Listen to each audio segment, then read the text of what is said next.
শরিয়া আইন এমন কোনো আসমান থেকে আসা জিনিস না যেটাকে আপনি ওভারনাইট এখানে এসে সবকিছু বদলে দিতে হবে, বিষয়টা সেটা না। ইসলাম কায়েম করলে একটা মেয়ে যদি চায় হাফ প্যান্ট পরে চলতে পারবে সে এখানে? অবশ্যই পারবে, কেন পারবে না? আচ্ছা, শরিয়া আইন এমন কোনো আসমান থেকে আসা জিনিস না যেটাকে আপনি ওভারনাইট এখানে এসে সবকিছু বদলে দিতে হবে, বিষয়টা সেটা না।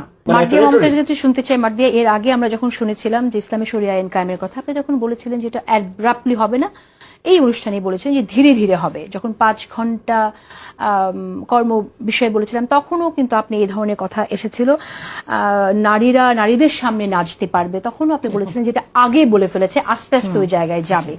আস্তে আস্তে কিভাবে যাবে? তার মানে এটা জুলাই সনদের যে সংস্কার হচ্ছে, হ্যাঁ ভোটের মধ্যে দিয়ে এটা জিতে আসুক, জিতে আসার পরে এটা বাস্তবায়ন করার পরে কি সেখান থেকে জামাত ইসলাম সরে যাবে? কারণ জামাত তো তাদের প্রত্যন্ত অঞ্চলে ভোটারদেরকে এই প্রতিশ্রুতি দিচ্ছে যে জামাত দাঁড়িপাল্লায় ভোট দিলে জান্নাতে যাওয়া যাবে। না, এটা শুধু জামাত দিচ্ছে, এটা বিএনপিও দিচ্ছে। বিএনপির দুজনের কাছে শুনেছি, আমরা এটা শুনতে চাই। আমি সম্ভব হলে আমি আসবো আপনার কাছে, কিন্তু আপনাকে এটা এগ্রি করতেই হবে, আপনাকে এটা এগ্রি করতেই হবে যেটা জামাত ইসলাম ভীষণ ভাবে দিচ্ছে।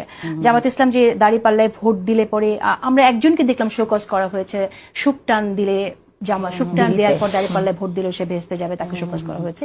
কিন্তু অন্য যারা বলেছে যে দাঁড়িপাল্লায় ভোট দিলে জান্নাতে যাবে, তাদের বিরুদ্ধে কিন্তু কোনো ব্যবস্থা নিতে দেখিনি, এবং এরকম অনেকের কথা শুনেছি আমরা। এখানে আমাদের একটা বিষয় সবসময় আমাদেরকে যেভাবেই হোক অনেক সময় অনেক ধরনের কনফিউশনের মধ্যে রাখা হচ্ছে বা অনেকভাবে ভয় লাগানো হচ্ছে যে শরিয়া আইন বলতে যেটাকে আমরা বুঝি সেটার বেশিরভাগ বাংলাদেশে অলরেডি আছে। মুসলিম পারিবারিক আইন বলেন, উত্তরাধিকার আইন বলেন, সেটার মাধ্যমে কার্যকর আছে।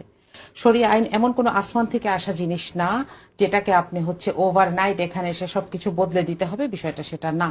তাহলে জামাত নেতারা যে বলে ইসলাম কায়েমের এটাই সুবর্ণ সুযোগ, জি, ভোটারদেরকে যে বলছে, তাহলে এই কথাটা বলতে হচ্ছে কেন? ইসলামকে নিয়ে গত 15 বছর ইসলামকে পুঁজি করেই একটা জনগোষ্ঠীকে কষ্ট দেওয়া হয়েছে। সেখানে মানুষ ভাষায় বই রাখতে পারে নাই। আমার বাসায় কোরআন হাদিস ছিল, নিয়ে গেছে এবং বলেছে আপনি কেন জঙ্গি বই রেখেছেন। তারপর 1 মাস আমি বাসায় থাকতে পারি নাই। ওকে, সেখানে যদি আমি এখন মানুষকে গিয়ে বলি যে আপনি নিশ্চিন্তে নির্ভাবনায় আপনার ধর্ম পালন করতে পারবেন, আপনি আমাদেরকে ভোট দেন, এটাতে তো দোষের কিছু না। ইসলাম কায়েম এবং নিশ্চিন্তে ধর্ম পালন করতে পারা বলার মধ্যে তফাৎ আছে।